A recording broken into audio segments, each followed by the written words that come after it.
Assalamualaikum warahmatullahi wabarakatuh. Selamat siang rekan-rekan sekalian. Perkenalkan, saya Maulidah Hikmatul Husna dan rekan saya Rini Irnawati. Kami dari kelompok 12 dengan mata kuliah Manajemen Pemasaran akan memaparkan mengenai menghadapi persaingan dalam manajemen pemasaran, di mana dalam menghadapi persaingan ada beberapa sub yang akan dibahas. Yang pertama, mengidentifikasi pasar, dan yang kedua, menganalisis pasar. Yang ketiga, strategi penantang pasar. Dan yang keempat, strategi pengikut pasar. Dan yang kelima, menyeimbangkan orientasi pelanggan dan pesaing. Untuk rekan-rekan sekalian, mohon disimak dengan baik. Rekan-rekan sekalian, sekarang kita beranjak ke pembahasan, yaitu mengenai menghadapi persaingan. Sebelum saya jelaskan poin-poin atau sub pembahasan mengenai persaingan, saya akan jelaskan dulu apa itu yang dimaksud dengan persaingan. Apa yang dimaksud dengan pesaing?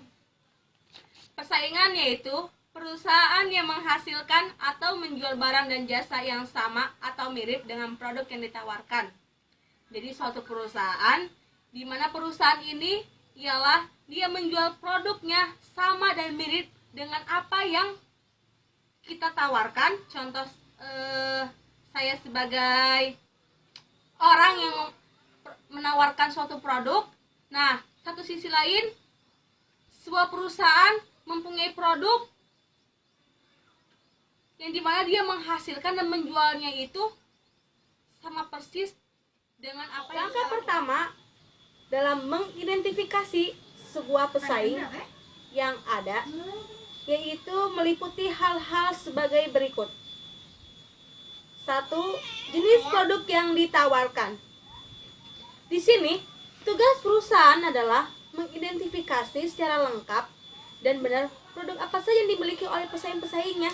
Jadi, produk apa yang dimiliki ataupun yang ditawarkan oleh perusahaan asing ataupun yang menjadi sebagai pesaing kita, agar kita tahu produk tersebut adalah yang mengalahkan produk yang kita tawarkan. 2. Melihat besarnya pasar yang dikuasai pesaing. Nah, di sini dalam hal ini perusahaan harus mengestimasi atau memperkirakan besarnya pasar dan market share masing-masing pesaing. Market share itu ya, jadi yang harus diketahui adalah untuk masa sekarang dan di masa yang akan datang itu seperti apa. Mereka bisa menguasai market share yang ada. Yang ketiga yaitu identifikasi peluang dan ancaman. Dengan mengestimasi besarnya market share akan kelihatan peluang yang ada serta ancaman yang mungkin timbul sekarang dan di masa yang akan datang. Setiap perusahaan, setiap peluang. Selanjutnya, hal-hal dalam mengidentifikasi pesaing yaitu identifikasi keunggulan dan kelemahan. Kita harus melihat ataupun mengidentifikasi pesaing kita dalam hal keunggulannya itu seperti apa, kelemahannya itu dalam hal apa. Kita harus identifikasi, melihat, yang dimana ini akan menentukan. Kita identifikasikan mengenai kelemahan dan keunggulannya, misalnya dalam hal kelengkapan produk, mutu, kemasan, harga, distribusi, lokasi, serta yang lainnya yang berhubungan dengan pemasaran ataupun produk tersebut. Subpokok yang kedua yaitu menganalisis pasar. Di sini ada beberapa hal yang harus kita analisa mengenai pasar. Yang pertama, strategi. Kelompok perusahaan mengikuti strategi yang sama dalam pasar sasaran tertentu disebut kelompok strategis. Pemahaman pentingnya, pertama, ketinggian penghalang untuk masuk berbeda untuk setiap kelompok. Kedua, Jika perusahaan berhasil memasuki sebuah kelompok, anggota kelompok itu menjadi pesaing kuncinya. Kedua, yaitu tujuan. Banyak faktor yang membentuk tujuan pesaing, termasuk ukuran, sejarah, manajemen saat ini, dan situasi keuangan. Yang ketiga, kekuatan dan kelemahan. Menganalisis pasar, harus kita lihat ataupun analisa kekuatan dan kelemahannya, yang dimana perusahaan mengumpulkan informasi tentang kelemahan dan kelebihan pesaing. Secara umum, perusahaan harus memperhatikan 3 variabel ketika menganalisis pesaing. Secara umum, perusahaan harus memperhatikan 3 variabel dalam menganalisis kelemahan dan juga kekuatannya. Yang pertama, pangsa pasar. Yang kedua, pangsa pikiran. Yang ketiga, pangsa. Selanjutnya, keempat, memilih pesaing. Kita harus memilih pesaing yang paling dekat, yang sama produknya dengan kita, yang sama dalam menghasilkan produknya atau menjualnya. Kita harus melihat dari segi apa pesaing tersebut menjadi pesaing yang bisa menjatuhkan ataupun membuat usaha kita yang akan datang menjadi rugi. Kelima, yaitu memilih pesaing. Yang kelima, yaitu memilih pelanggan. Salah satu cara untuk membagi basis pelanggan adalah berdasarkan apakah pelanggan itu berharga atau rentan, menciptakan kisi yang terdiri dari 4 segmen. Setiap segmen menjalankan kegiatan kompetitif yang berbeda. Jadi kita harus memilih pelanggan. Apakah pelanggan itu berharga untuk kita? Yang dimana berharga di situ akan menaikkan perusahaan dari hal profit ataupun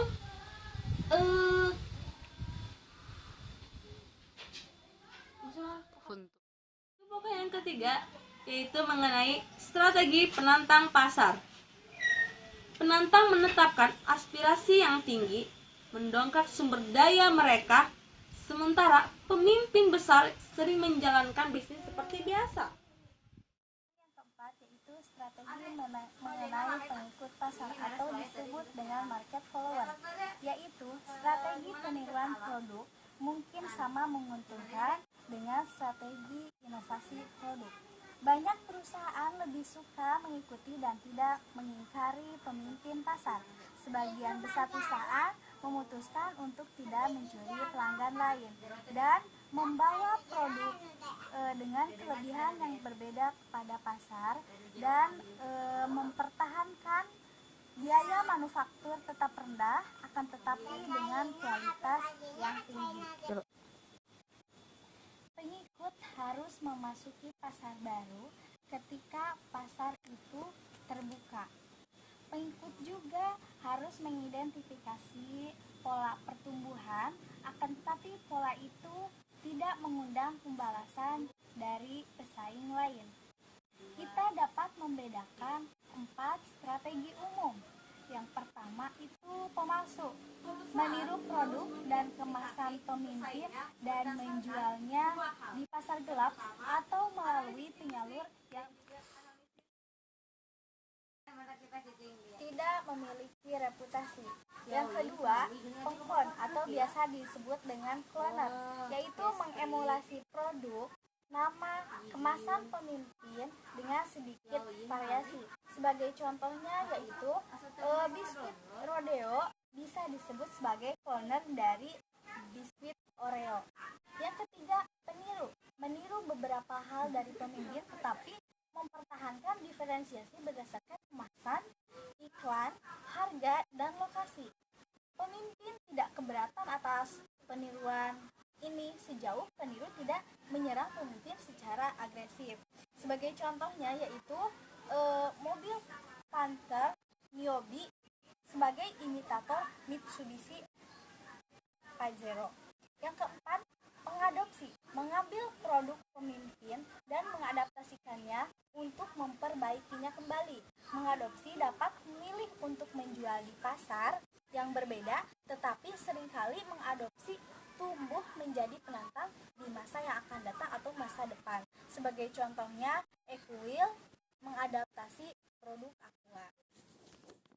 Poin yang terakhir yaitu menyeimbangkan orientasi pelanggan dan pesaing. Perusahaan yang berpusat pada pesaing yaitu perusahaan yang langkah-langkahnya didasarkan pada tindakan dan reaksi pelanggan.